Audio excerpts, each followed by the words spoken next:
Good morning friends, welcome back to my channel to new blog. গতকাল ছেলের জন্মদিন ছিল বলে তাই ঠান্ডা লাগা অবস্থায় আমার মতো মানুষ, আমি যেখানে হোমিওপ্যাথি ছাড়া অ্যালোপ্যাথি সহজে খাই না, এটা সবাই জানে, মেডিসিন দোকানেও জানে তারা, তো আমাদের আশেপাশে লোকালে আর কি। তো সেই অবস্থাতেও আমি ব্লগ করেছি। ওই কয়েকটা পুজো সামান্য পরের দিন করতে পেরেছি, যে ওই গোপাল সেবা যেহেতু করতেই হবে। ওই যে কাপটা দেখালাম, ওটা হচ্ছে মা আমাকে নিচ থেকে জিজ্ঞেস করলাম ওটা কি, মা লেবু মধুর জল করে দিয়েছে। ছেলে মাকে আমি বলে বলে খাওয়াই করে দিয়ে এখন আমাকেই মা সেবা করছে। তা উঠে ওই কোনো রকম ঘুম থেকে উঠে মুখটা ধুলাম, বিছানাটা ছেড়ে টেরে গোপাল সেবাটাই শুধু 3 বেলা করব। আজকের ব্লগে মোটামুটি পুজো, আর মা এখন ফিট আছে বলে মা আমাকে সুস্থ করছে, মানে একটু রেস্ট পেলে তো একটু সুস্থ হওয়া যায়। তো আজকের ব্লগে বিশেষ কিছু দেওয়া যাবে না, গোপাল সেবা তো করতেই হবে, একেবারে শয্যাশায়ী না হওয়া পর্যন্ত আমার গোপালকে তো ফেলে রাখা যায় না। তো আজকে মোটামুটি ছোট একটা ব্লগ দেখতে পাবেন, কারণ মা যেগুলো করে সেগুলো তখন আমি গিয়ে তো আর শরীরটা খারাপ অবস্থায় ভিডিও করতে পারি না। তো দেখতে থাকুন আজকে স্যাটারডে ব্লগ। গলার অবস্থা দেখেও বোঝা যাচ্ছে, তো সিজন চেঞ্জে আমাকে ভালোই ভোগালো।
সকালের ভোগ আর সকাল হলো না, বেলা 11টায় লাগলো।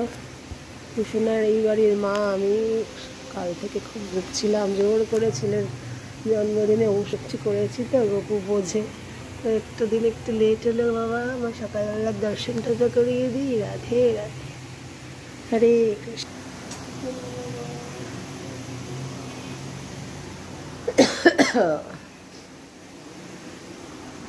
হরে কৃষ্ণ হরে কৃষ্ণ।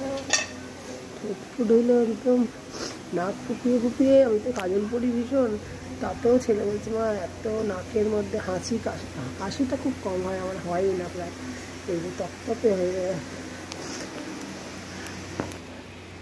তাও সকালে ওই মধু জলটা লেবু দিয়ে ছেলে খায়, মধু ছাড়া লেবু জল আমাকে মা পাঠিয়েছিল বলে একটু তাও এনার্জি পেলাম গলা। আজকে তো আরোই পারবো না, মা রান্না ড্রাইভার করে নিচ্ছে, একটু সোয়াবিন করে নেবে ছেলে, ডাল ভাত করেই নিয়েছে মর্নিং ওয়াক থেকে করে এসে, আর কি করেছে আবার সেই লম্বা লম্বা সেই দোকানে দিবাবু গত দুদিন আগের ব্লগে দেখেছেন, এই দোকানটার ধোসাই আমাদের এখন খুব বেস্ট লাগে, ডান্ডা পুরো। হ্যাঁ মা, ওকে নারকোলটা দিলে ওর কিছু আর লাগে না, এতটাই ভালোবাসে। তুমি যেমন যখন খাও, এখন খাচ্ছ না যেটা আলাদা, সাম্বার ভালোবাসো, ওর হচ্ছে ওইটা। এটা বাচ্চুর রাখো মিস্টার প্রকাশদের। আমি বাবু চা খাবো, তোর সঙ্গে যদি একটু কোম্পানি দিই। ওই কি আলু বড়া আর একটা আনিয়েছিস? আলু বড়া হ্যালো, সাম্বার বড়া, এটা শুধু তোর আমার? মুখে ভালো লাগে। ও আরে, দেবীর মুখে ভালো লাগে, ছেলে বলে আমার জন্য আনিয়েছে। খেয়ে নি, 11:30 বাজে। আজকাল ধোসাটা আর বাইরে গিয়ে খাওয়ার ব্যাপারই লাগে না, বেশ মুচমুচে হয়ে যদি এরকম আসে, ওটার জন্যই আরও রেস্টুরেন্টটা মানে গিয়ে খেলে ভালো, সেই ব্যাপারটা এই দোকানটা বজায় রেখেছে বল। দুঃখের বিষয় দিদা এখন আর সেটাও খাচ্ছে না, আজকেও মুড়ি খেয়ে নিয়েছে।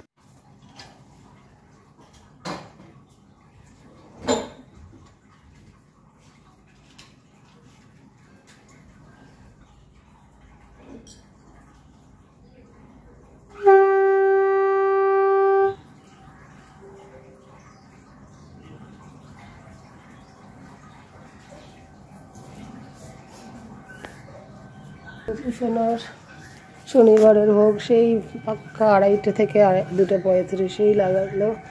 সুস্থ থাকাতেই আজকাল হচ্ছিল রান্নার হেল্পিং হ্যান্ড, যতক্ষণ না পাচ্ছি 1টার মধ্যে দিতে পারছি না।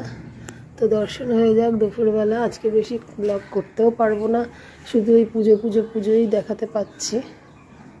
মা সবটাই সামলাচ্ছে। খেয়ে নাও শোনো।